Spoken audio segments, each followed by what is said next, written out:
Welcome, and thank you all for joining us for today's webinar to address critical issues, challenges, and solutions to ensuring equity is integrated into institutional decision-making and responses related to the COVID-19 pandemic. I'm Dr. Crystal Bedley, the project director for the ARC Network, and I just wanted to take a moment to thank you for registering for our ARC Network webinar. Before we begin, there's a few housekeeping items to take care of course. First, I want to let you know that this webinar is being recorded and will be made available to all registrants as we will be uploading the recording to the ARC Network community platform at equityandstem.org. In terms of Zoom, I know many of us are much more comfortable with it nowadays, but just a short introduction to the platform. A couple of features that will be useful.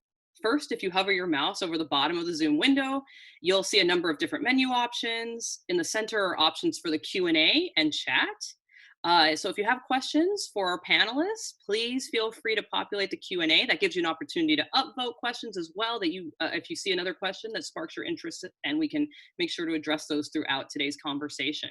And of course, the easiest way to share resources or to provide additional feedback is using the chat feature. Towards the end of today's webinar, we're going to be sharing links in the chat box, including our feedback survey. So please keep your eye on the chat, especially towards the end, so that you can have access to the different resources that are being made available today. And we'll allow for 5 to 10 minutes towards the end of the webinar for you all to ask some of the speakers a few questions. Unfortunately, we will not have live captioning for today's event. Captioning will be made available, though, when the recording is shared. Before we get into more specifics about today's webinar, I'm going to take a few more moments to talk to you about the ARC Network. So the goal of the ARC Network is to create and cultivate a broad community that bridges the gap between researchers and practitioners, all of us dedicated to gender equity in STEM and in the STEM professoriate in particular. As a STEM equity brain trust, the ARC Network works to promote systemic change by collecting previous work and producing new perspectives, methods, and interventions through a range of activities, including convenings, our curated online resource library, emerging research workshops, a virtual visiting scholars program, and online events like this one. The ARC Network is funded by the National Science Foundation's Advanced Program, and the Association for Women in Science serves as the backbone organization. If you'd like to learn more about the ARC Network, if you're not familiar with us already, we encourage you to visit equityandstem.org, where you can join the community and be kept in the loop of our upcoming activities.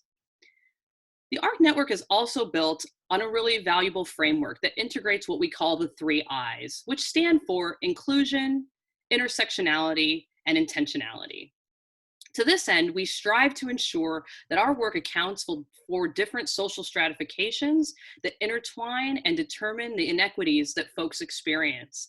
And hopefully today will be one way in which you see that work play out. At this moment, I'd like to pass the mic over to Dr. Stephanie Page. Hello, everyone. I am Dr. Stephanie Page. I'm the Community Engagement Manager for the ARC Network, and I'll be introducing our panelists and moderating today's conversation. But first, I want to give you a little bit of background on our webinar series. On June 4th of this year, the ARC Network convened a town hall to recognize the force of inequity and the disproportionate negative impacts that are novel to and exacerbated by the current pandemic. Relatively early on, racial, ethnic, and gender disparities were clearly identified within and out of academia. We sought to convene stakeholders in the drive for STEM equity in the academy to understand the top issues and challenges to integrating equity in decision-making. One outcome of that town hall is the development of this webinar series. Today's webinar will focus on the advocacy strategies for ensuring equity is integrated in institutional decision makers and other impactors of academia respond to the call of continuing higher education, research, and development in the face of an ongoing pandemic. We are welcomed by Dr. Sandra Soto and Dr. Jessi Smith. Sandra Soto is an associate professor of gender and women's studies at the University of Arizona. She is known for her scholarship on Chicano and Latino literary and cultural studies, queer theory, racialized sexuality, and transnational feminisms. Dr. Soto's book, Reading Chican Like a Queer, The Demastery of Desire, replaces the race-based oppositional paradigm of Chicano literary studies with a less didactic, more flexible framework geared for a queer analysis of the discursive relationship between racialization and sexuality. Jessi Smith is a professor of psychology and associate vice chancellor for research at the University of Colorado, Colorado Springs. Her primary research expertise is on how societal norms and stereotypes undermine or support a person's motivational experience. Dr. Smith's NIH and NSF funded work has included longitudinal analyses of Native American and Latino student experiences in STEM, cross-sectional analyses of women's motivations for STEM, and theory-informed experimental interventions designed to change higher education in ways that foster sustainable diversity, equity, and inclusion. Welcome, Drs. Soto and Smith. Thank you for joining us today. Thank you. Thank you. So we'll start, Dr. Smith, with a very special announcement that you wanted to make during today's seminar. Yes, thank you so much, Stephanie, and to the ARC Network for hosting this really important topic. I wanted to start by acknowledging that the land on which we sit at our computers to gather collectively for this event today is stolen land from our Indigenous peoples. And here in Colorado Springs, the land I occupy, is on the unceded land of the Ute peoples. And I know that it's our obligation to unravel the harm to their elders and empower the present generation. This includes considering the disproportionate harm of the COVID-19 pandemic to our tribal communities. This is why I want to also acknowledge the extraordinary leadership and wisdom of Ernest House Jr., who is the Senior Policy Director at Keystone Policy Center and is an enrolled member of the Ute Mountain Ute tribe. He reminds us that in Indian country, broadband and internet is very limited. Remote working, telehealth, online school, not widely available. He is an inspiration in his commitment to protect our very vulnerable tribal communities. And so this acknowledgement, I hope, inspires a commitment from all of us. Thank you. Thank you so much. I guess we will jump right into our conversation today. You've already introduced an underlying theme. And so to start, there's historically been a need for advocacy around equity. What does advocacy mean in the time of COVID, and what motivates this sense of urgency? Sandy, would you like to start? Yes, thank you. And thank you for that beautiful and really meaningful land acknowledgement, Jessi. That was really beautiful and different. It wasn't the usual land acknowledgement. I'm coming in from Tucson, Arizona, and am on the traditional Tohono O'odham land. So I would just like to add that. And I'd like to thank everybody for coming today, and to thank Heather Metcalf for the invitation to join you today. I'm a humanist and not a scientist, so I am honored to be part of this conversation. One of the things I would say about advocacy in times of COVID has to do with exactly that, what it means to accept an invitation to present some ideas, share some ideas with a group of people in a very different set of fields, in STEM fields. It has become crystal clear to me that advocacy during times of COVID must absolutely come from a place of difference, and must come from a place of humility.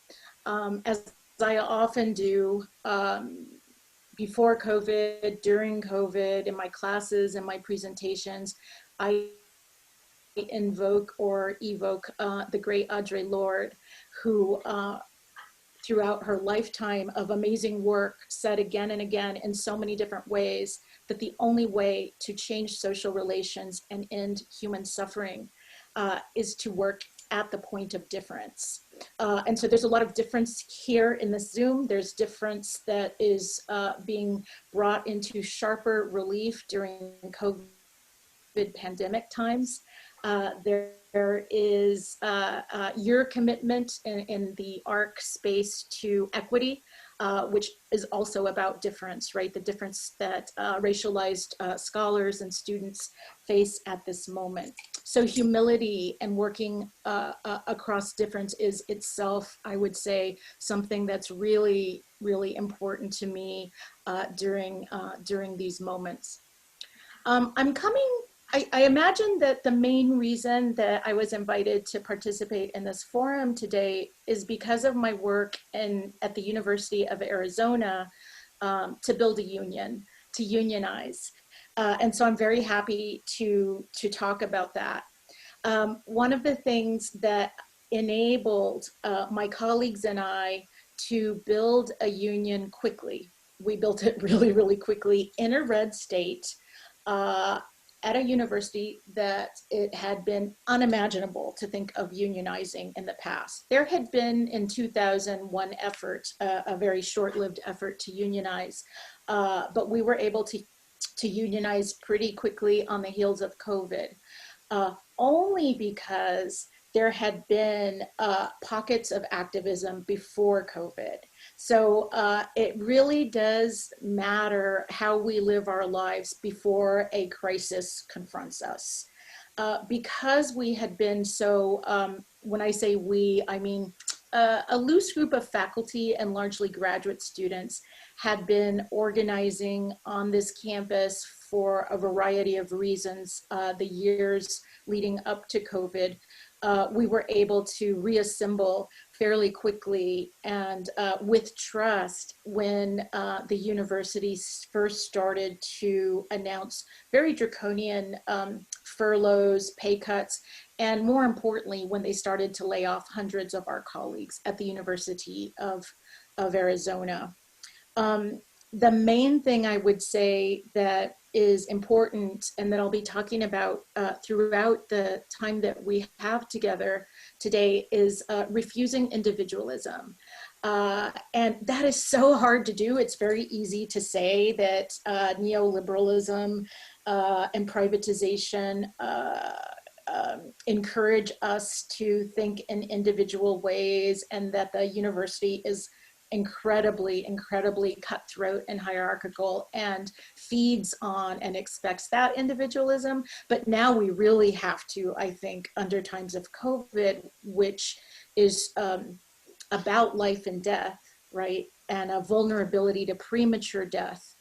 When it's a matter of life or death, it becomes really clear that the only way to effectively advocate for people's lives is what we call wall-to-wall, meaning not just as faculty, but as faculty, staff, janitors, graduate students, university, bookstore employees. And so that's largely what I've been doing. To do that means a lot of different things. I have my timer going, by the way, because I can be long-winded. So I don't want to take up too much time on this question. I want to make sure I don't cut into Jessi's time. But it means taking care of ourselves first, getting enough sleep, trying to do what we can to not put ourselves as activists, as advocates in harm's way in relation to COVID, right? It means wearing masks. It means not going out into public spaces unless we absolutely have to. And then showing up for our students, our colleagues, the people on campus who clean the buildings, the people on campus who I would call, and my colleagues in the union would call, essential workers. It also means learning from and acting from a place of grief rather than in spite of grief and loss, but really coming at the advocacy from within grief and harnessing the grief. That is the grief. I've had incredible, like many of the people here, I'm sure, have had incredible losses during COVID. I've lost my mother, I've lost my father, I've lost an uncle, bam, bam, bam. And it could be very debilitating to have lost so many people who were very close to me. And it has been debilitating, but it's been possible for me, and I don't want to speak for everyone who's suffering loss, because we all grieve differently for sure. And whatever path people need to take for their grieving process is their path, and I have no judgment. For me, it's been important to harness that grief towards social justice. And I'll stop there for now. Such a poignant opening. Thank you so much for being so exposed. Jessi, I'd love to hear your thoughts on the question. Yes, thank you. And Sandy, my goodness, my heart just broke in 100 more pieces. This has been a difficult week. This has been a difficult month. This has been a difficult year. And I don't have an answer for what advocacy looks like, because I can't figure out which tragedy to focus on. And so I share that because hearing you talk, Sandy, about humility really resonates with my approach as well. And for me, what that looks like is accepting that we do not know the answers. This is uncharted territory. So how can we know what advocacy looks like right now? Because nobody's done this before. And so for me, that humility to just say, I feel like we're being set back 100 years, 50 years, but we're gone back in time. And so I'm not afraid to pull out any old tricks, try new tricks, and see what happens. And so I guess for me, that's what humility has translated to in my advocacy, is sort of forgiving myself for not getting it right, not knowing what to do, but feeling like we got to try something. So one of those things that it looks like for me in my space, so where I come from, my positionality, right, is I'm both a faculty member, I'm a full professor, and I'm an administrative leader. I'm in a research leadership position. I'm also relatively new to this university, which is difficult. I've been here for just over 2 years. And so I don't have the friendships that I would have had for, decades at my previous institution. So what that means is that my network is both the big one that it's always been, but it also feels much smaller. And so figuring out how to activate your networks in these new spaces has been really important and very valuable to figure out how do we work together, the ARC network being a great example of that in those new spaces. So what does that mean? So we have to think of, there's multiple goals. There's the goals we've always had around equity, diversity, and inclusion. And now, as Sandri's pointed out, we've got well-being to add to this list, which was always there, but we never really, it's not called EWIW, which, right? Is it part of inclusion? Kind of, but well-being is pretty specific. And I love that notion of turning that inward too and caring for ourselves and our own. But there's these multiple contexts. So in the academic community, how does COVID impacting our labs, our classrooms, our field sites, our departments, our conferences, right? And all of those are spaces where advocacy should be happening to mitigate this pandemic, to mitigate racial injustice, to mitigate election uncertainty, and then recognizing people's multiple domains of practice. So that's something I'm constantly challenging myself to not just focus on research. That's where I happen to be a leader at my university on, but there are multiple domains of practice. Teaching, what does that look like? Mentoring, and now we have to add caregiving and elder care and homeschooling and being technology savvy in ways that our community might not have been. So those are important spaces for advocacy. And at the end of the day, I've been trying to really think about how to do advocacy around COVID in these different multiple levels, right? So we always think about, the organization, but what does that mean, right? We're not physically in our buildings, at least we're not here at UCCS. So what is the organization? I mean, it's mind-blowing. I'm not a sociologist. I need one right now because we keep thinking of organizational change and we've taken away the physical space that we've usually used to define those boundaries. So now advocacy during COVID has to include our homes. It might still include our office buildings for those still, as you pointed out, all of our essential workers who are going to campus. It might include libraries where that's the only place you can get a strong internet connection. So those multiple analysis spaces, and those are the kinds of questions I ask for myself. Where can advocacy happen and what does it look like? I've been really trying to be proactive. And I think, again, humility to know I can't predict it all. I don't have all the answers, but just trying to figure out, okay, if I were to make a map of all of those things I just said and all the ways they intersect with every different level of power and intersectionality, where can I do something? How can I insert something? And so that's my general approach at the moment, which is it feels everywhere. And I know that for the community that's listening, that can seem overwhelming, but I offer it actually as a space to say, so anywhere is fine. No one spot has been untouched. And so it's okay to pick a spot that you feel comfortable with, or that you're curious about, or that you feel is really suffering or in need, whatever feels safe to you, but pick a space and do something. And I feel for myself that that actually feeds back into my well-being, right? I'm like, okay, I'm doing something. And we can talk about some of those specific strategies later. Wonderful, wonderful. I'm just bringing up our next question so that our audience can see. And it's interesting, and you just laid this beautiful foundation for what I think so many people are going through right now. There's so many different layers to advocacy, and where can it happen, and where should we devote our energy? And you know, Sandy brought up the fact that there was just this really rapid movement around unionizing. So our next question really does have to do like with application of some of these specific strategies.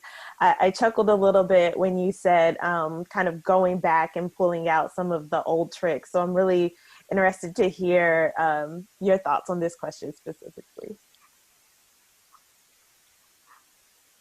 Would you like to start, Sandra? Sure. Sorry. Sure. No, that's fine. Yeah, I'll start with some specific strategies that I have used, and I think I'll go ahead and share my screen for a sec so that you can see.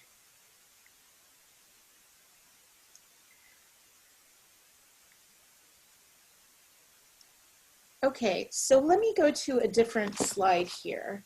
I'll come back to this slide momentarily. Oops.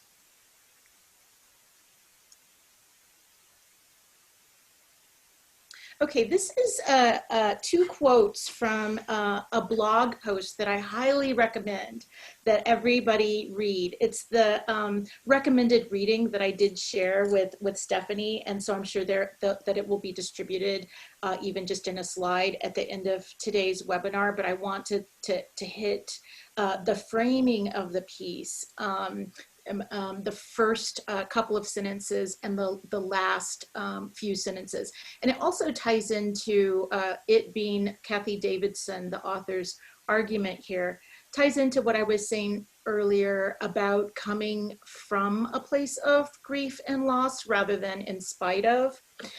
This is a short piece, the single most essential requirement in designing a fall online course that Kathy wrote last summer in thinking about, as the title suggests, how do we pivot, as they say, those of us especially who aren't used to teaching online.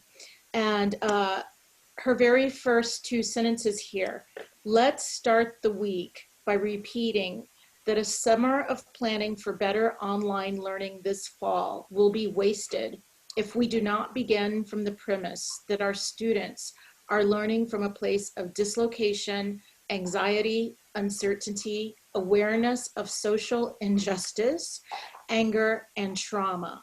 So are we. And she ends the piece with, whatever you are feeling and experiencing, it's likely your students are too, and probably in a greater degree. If you as a professor are having a hard time concentrating, being productive, think about a student just beginning the way to mastery who suddenly has to stay focused on a field, a subject that seems utterly tangential to their traumatized lives, at home, with parents, no job, internship canceled, paying tuition for a bunch of idiotic videos, etc., etc. And I take this this approach that Kathy has, and when you read the blog, I hope you will read the blog post later on your own time, but when you go through it, you'll see some very specific ideas for structuring the class in the way that she is suggesting from a place of trauma, completely changing our assignments, completely revamping our syllabi, not just trimming, but really thinking about what is possible on Zoom that is not, what we can do on Zoom and what we can't do on Zoom. For me, I teach classes that are heavily theoretical, that have a lot of feminist theory. I've had to completely change that this semester, and I'm in the process now of developing, like I'm sure you are, my syllabi for the spring. And my feminist theories seminar, I'm having trouble with, because I cannot ask my graduate students to read the same level of theory than they would have been reading in a face-to-face, intense, embodied seminar. But also, this semester, I'm teaching one of those very large gen ed classes. It's called Gender and Contemporary Society.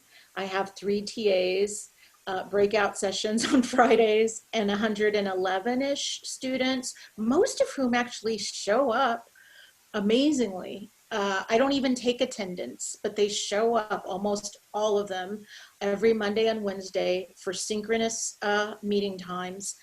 And it means that I start by very clearly sharing this Davidson piece with them, having them think about what it means to start from a place of trauma, letting them know that whether we like it or not, we're gonna build some intimacy in this space. We just, by virtue of losing people, by virtue of being worried about paying rent or mortgages, we're going to bring a certain kind of energy to Zoom that is gonna create intimacy, for better or for worse.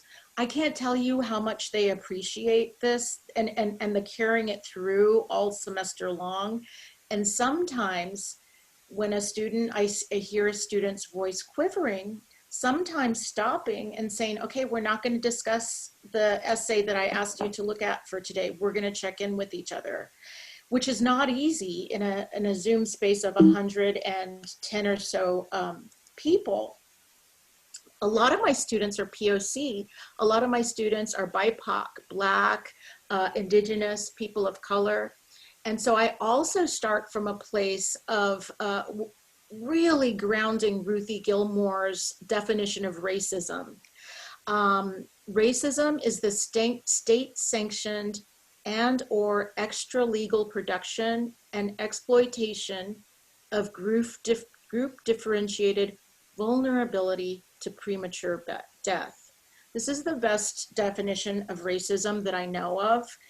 It's the one that I use in my own work and teaching, and it has never been more important to discuss, I would say, and I bet Ruthie would say too, than in this moment that we are living in, a moment in which we are all globally as you know, vulnerable to COVID, but not in the same ways. We know that Black people, Native peoples, and Latinos, Latinx are vulnerable in particularly charged ways. We know that it's interesting that men, especially men of color, are not more likely to contract COVID, but more likely to die of it if they do contract it.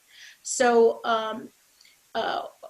starting from this place in my classrooms of trauma, of what it means to think about vulnerability to premature death as not natural, right? It's human made. And then thinking about our place in the institution, in the academy. What is our responsibility as scholars and as teachers, not the students now, but us as faculty, as scholars, as graduate students? What is our responsibility to hold our institutions accountable to the very ways that we elaborate this vulnerability or are indifferent to it? I'm very critical of higher education as it stands, and I don't want anything like what we've had. I don't want the same tenure system. I don't want the same promotion systems. I don't want the same individualism. And one way that, again, going back to concrete strategies, that the union, our new union, United Campus Workers of Arizona, one thing that we are doing is holding the administration accountable to shared governance, but not in the usual way, not business as usual, where you have faculty senate who might make a recommendation. No recommendations. We're through with that. That's why we unionized. We are, and I'd be interested, it's interesting, Jessi, that you're having both hats on, the faculty and the administrator hat. But we are having the administrators explain to us why they deserve to administrate. Like, what is it about the president, the provost, the chief financial officer, the deans? Who are they? Who put them in charge? How are they making decisions? Are they following state law, as you see here, that requires them to listen to faculty?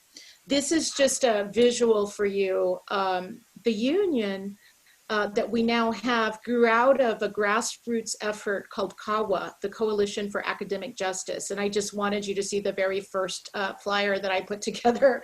I wanted it to look pretty grassroots-ish, kind of DIY, do it yourself, a little bit punk, because I wanted to acknowledge from the beginning our scrappiness, and that this wasn't going to be a polished PowerPoint kind of movement, but an actual wall-to-wall movement.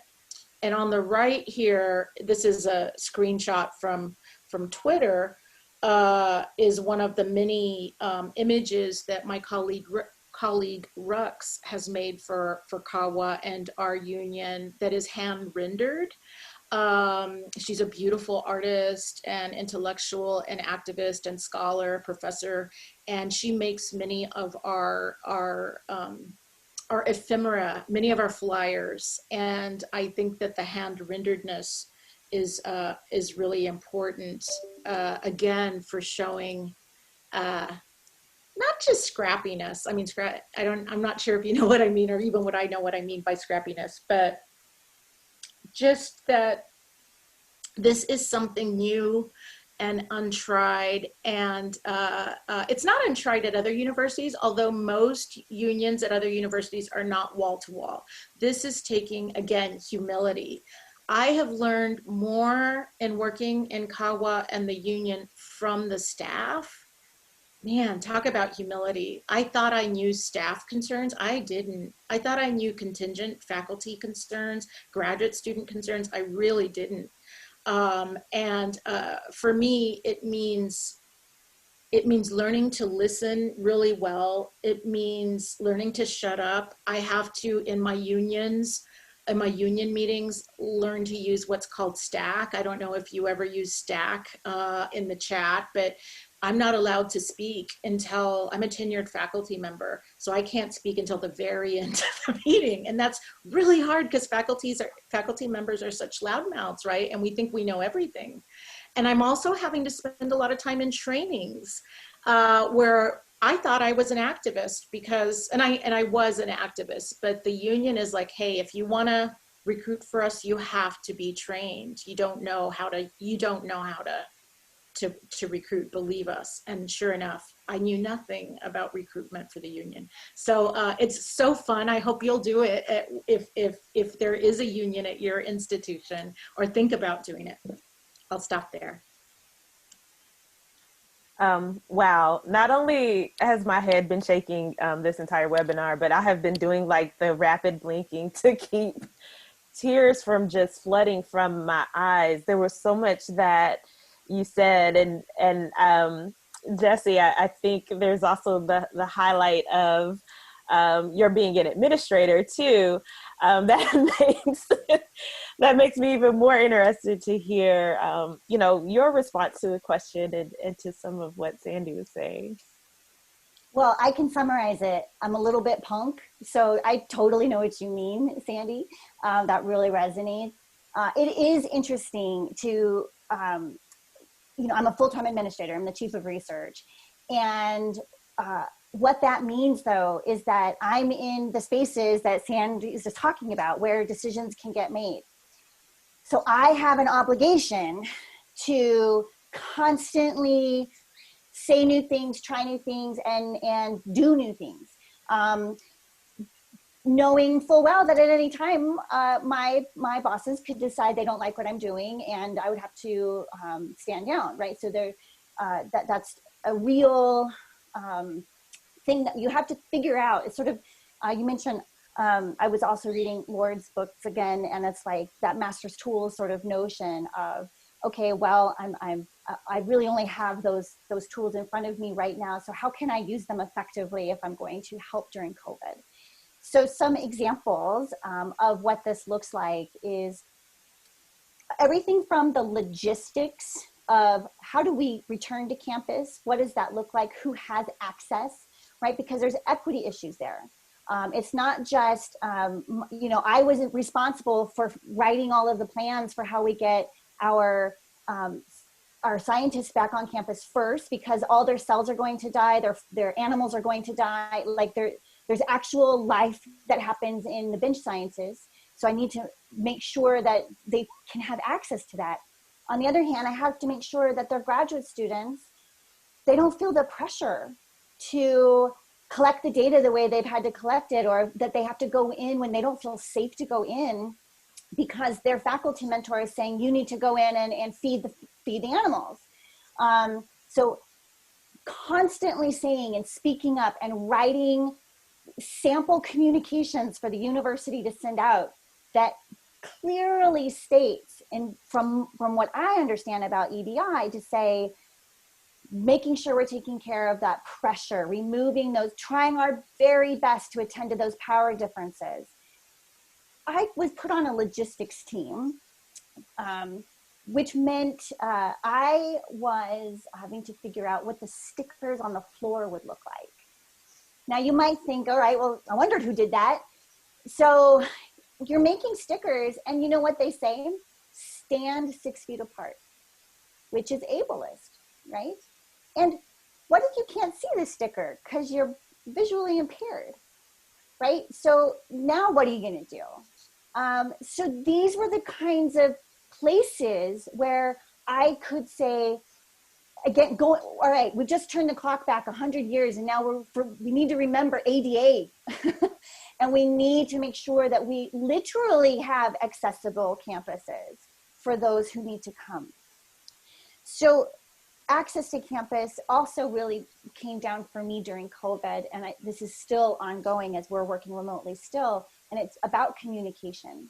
And I think all of us have some sort of core group that we can communicate with, whether it's your people in your department, whether it's a student group, whether it's a community nonprofit that you're part of, whatever the space is, I try to over communicate, which is what you have to do anyway in academia, but especially now, and to make sure that I was really writing documents and statements that I could be proud of, that could draw on from what I understand about humility and intersectionality and power, but to be reassuring and to put boundaries and to give people permission to sort of let themselves off the hook. So that brings up a really important spot. You mentioned tenure, the tenure system. So one of the things that I've been really trying to figure out, how do we advocate? What does that look like within our tenure structures? So I went, many universities did this. They're like, okay, well, we'll stop the tenure clock, right? Okay, so, and you could make sure we could sort of go back in time to back when all of us spent years and years and years trying to do work on stop the clock for parental or family leave. And then we figured out, oh, okay, it needs to be opt out. Okay, so that lesson learned, let's make sure that when we do stop the clock for tenure, that we pay attention and try to do it in these good ways. And remember, now I'm like reflecting, going, well, stopping the clock is going to lead to more pay inequity. Now we won't have women and people of color faculty being promoted as soon. And so now they won't be in positions of power. Like, is this really the best solution? So I'm actually doubting now all that work we did, 10 years ago to stop the clock stuff and how it applies now in COVID. And what's so interesting is we've got this national crisis to stop the national clocks. Like, it's always been a very personal life transition. Do I stop the clock or not? Is this how do I feel? And now we've got the university stopping clocks for hundreds of people at a time who have to make choices about opting out or not. So as an example of, and this is my overall strategy, is I went back, reread everything I could from the literature on stop the clock, and then I got the data. I wanted to know who stopped the clock on our campus. Where did they come from? What departments were they in? What does their identities look like, right? How close in time were they to their review? And nobody asked me to do that, right? I just thought, here's a space. I know a lot about stop the clock from my other work back in the day. And so let me see what I can learn and apply here. And so I've taken those data, I've analyzed it, I've written it up like I would an article, so that now I can also share what we've experienced at UCCS and learned and try to disseminate that for our community. So and that is my activism strategy. I'm a read, research, try it out, data analyze it, write it, repeat.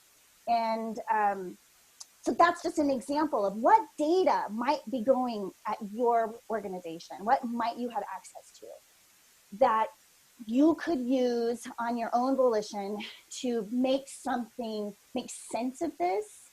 And also, for me, I think, what does next year look like? So we stopped the clock for a year, and I'm actually, as the research officer, I know darn well that all the productivity that's happening this year was stuff people did 2 years ago. You collected those data 2 years ago, and you've been writing it up for a year, and it was under review for another 6 months. So right now, this year actually might look okay, because you're really getting, our annual reviews are bizarre, right? They're like 2 years ago. But what about next year? So another strategy, so this is my chain of thought, was, okay, well, we got to get out in front of next year. And we need to do it now, because I'm weirdly concerned about a short memory of pandemic times and everything that this year has meant.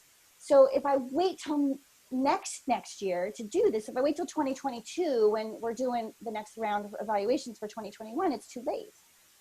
So I was like, okay, who's got examples of what to send evaluators when someone stops the clock? That led me down this rabbit hole, trying to find good examples of how do we already know to contextualize. Don't look at years of service, try to actually just look at what is presented in front of you. And I took that, and with some wordsmithed it to heck with some of my friends in the network, whether from the advanced community or the art community. And then we shared it. I said, all right, we got something. Let's send it out. it's not perfect. It's not going to fit every university. But again, that notion of taking what we used to do, trying to predict what to do now, and then just putting it out into the universe has been my strategy for a specific strategy. I wrote down, as Sandy was talking, something that really resonated, which was trying to make sure we're having wellness around our students and wellness around our staff and our faculty. And so the last thing I'll say is, oftentimes, depending on which of those spaces you occupy, that's where your blinders are. And so what I hope you can be inspired to do as a strategy is to invite people in those staff positions or who are students and have a conversation over Zoom, right? It's not beautiful, but it is what it is, to find out and listen and see what else can we do? How can I be supported? And often we don't know.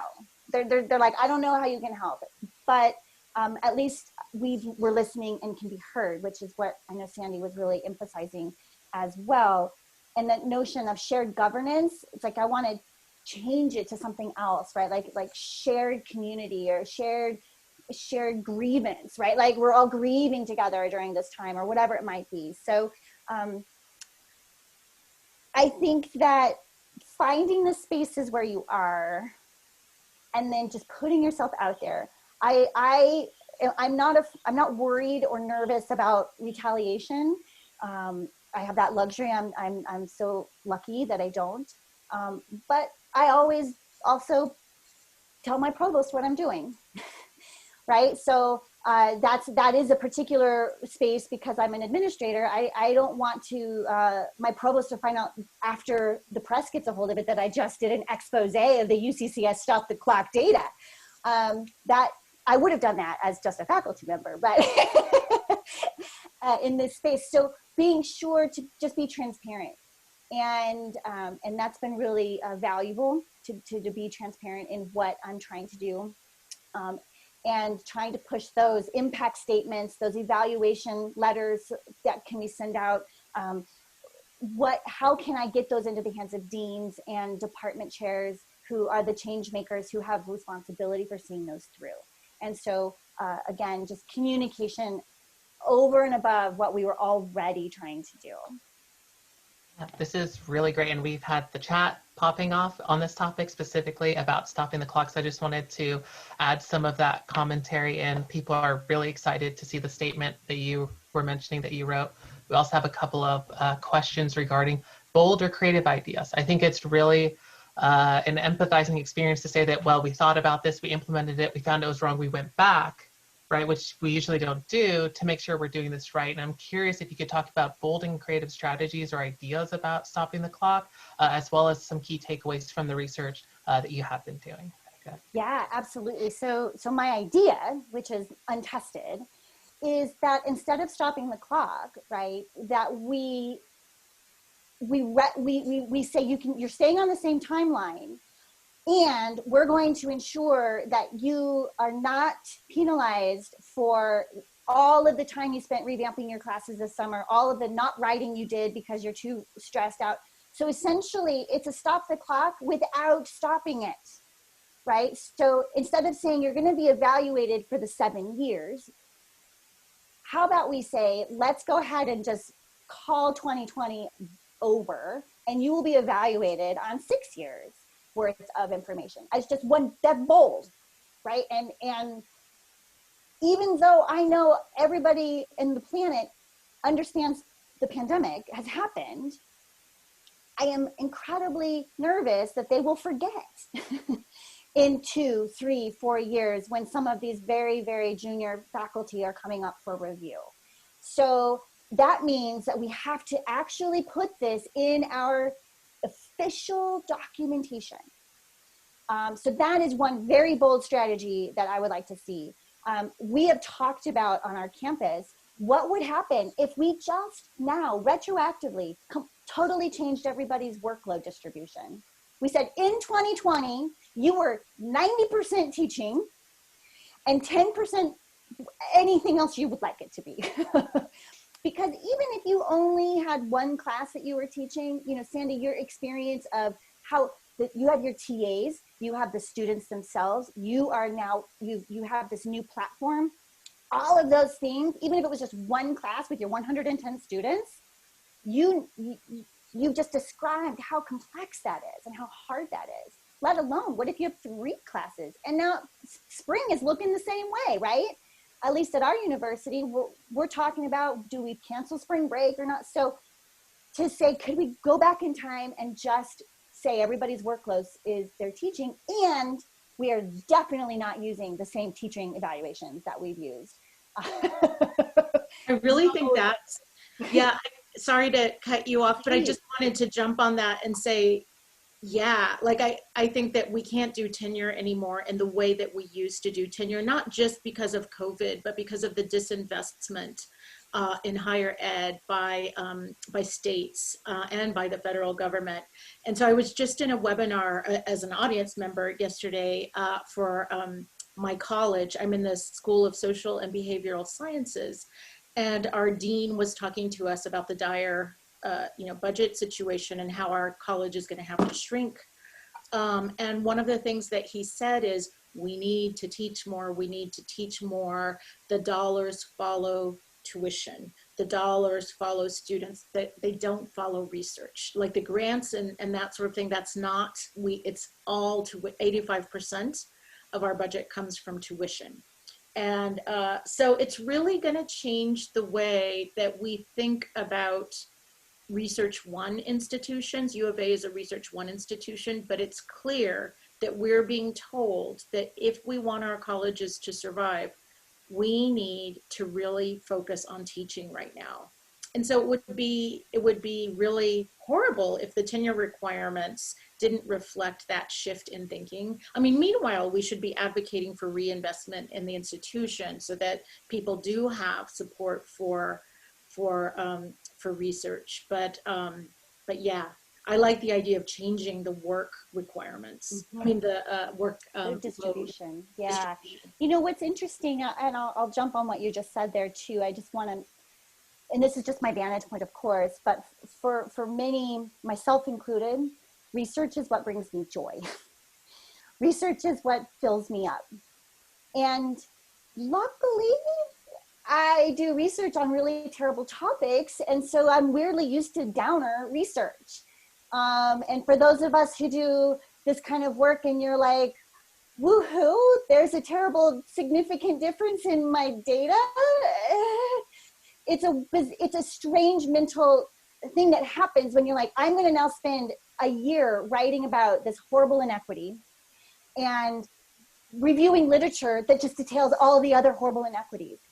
And while I've been writing this paper on Stop the Clock, I'm looking at all this COVID stuff coming out on the research on the impacts of COVID on research, right? Research on research. And it is depressing and awful in all the ways that you know. And I didn't want to stop working that day. Like, I was happy to sit on my butt in front of my computer for hours and hours and hours because it brought me joy. It brought me joy to be reading, chasing people's citations down, looking at a news article. And so I also, if I could be bold and creative, would love to think of a way that we keep the eye on what brings people joy. And for some it's teaching, for some it's research, for some it might be their service and their leadership. And so the other ideal would be, how can we allow people more flexibility, essentially, to define for themselves in this moment that it's that, you know, at our school, it's 40, 40, 20, as if we are just so equally split like this. And that's not the reality, it never was, but now more than ever, could we give it to the people to say what makes the most sense for you, and how can we make sure that you still get joy out of what you're doing? Because it's really hard to find any of that right now. Wow. Aspen, are there any more questions in the Q&A that you thought we should highlight? Yeah, so I'm curious, people seem to really resonate with this idea of restructuring or revaluing and reassessing what we're doing. I'm curious if you could just talk a bit more in the question talks about the snowball effect, right? If you don't collect data now, well, that leads into not being able to analyze it, and it just feels like it pushes things so far into the future, which ties to not getting grants, etc. Can you dig a bit more into the reassessment of productivity and the evaluation systems that we are seeing right now? Yeah, I'll talk for a few minutes, and then I bet Sandy and the union folks are really in a wonderful position to articulate what that could look like, that notion of it being systemic. So we are trying out what are called COVID impact statements. They're not mandatory. So I think our approach at the university right now has been to appeal to the autonomy that most in higher ed really value and love, but to do it in a way that sort of strongly encourages. We don't want that pushback or that reactance to say this is mandatory, but those COVID impact statements, which were inspired actually from one of the past ARC network webinars where that was in that toolkit that was shared. And it's like, it's an opportunity for a faculty member for themselves to write down the things in this moment, right today, that are being impacted because of COVID. Is it they couldn't take graduate students this year. They couldn't go to their field site. They couldn't travel like they normally travel to go meet their colleagues and work on their book together. Whatever it is, and to do it now. And then that becomes part of your portfolio. And you have the autonomy to edit it, to change it, to take it out completely if you wanted to. But I feel pretty strongly that because there's, I'm a social psychologist and so it means at the individual level, everybody's got their own story. And here's an opportunity to take an organizational idea, a COVID impact statement, but to give it to the person. I don't want to tell you how I think your research was impacted or your teaching or service were impacted, but I want to provide that structure. Sandy, are there things that are happening with the union to negotiate that? Not yet. There may be, but I happen to be on a university-wide committee to reevaluate the annual review, and because ABOR, the Arizona Board of Regents, it turns out does not mandate an annual review. They mandate other reviews, but not the annual review. I always thought that we did this because ABOR forced us to do the annual review. But in any case, we are doing something similar, Jessi, which is to encourage faculty to, in their annual review, just make visible all of this invisible labor that review committees won't be able to see otherwise. And we know from research in gender and women's studies and sociology that the kind of labor that we're really suddenly flooded with is largely affective labor. Well, a lot of it is technological, like how do you use Zoom, but the kind of labor I was talking about earlier in relation to Kathy Davidson's piece on starting from a place of trauma, I'm exhausted after one of those just 50-minute classes, because when you have students who are losing family members, it requires you to show up in a certain way. And so that kind of labor is usually women's labor. And women's labor is the hardest to see, right? And it's completely in our homes now. So yeah, it's definitely a feminist issue as well. I don't know how to answer the question of productivity that your guest asked about, data. Also, we in the humanities, we work very differently than scientists do, for sure.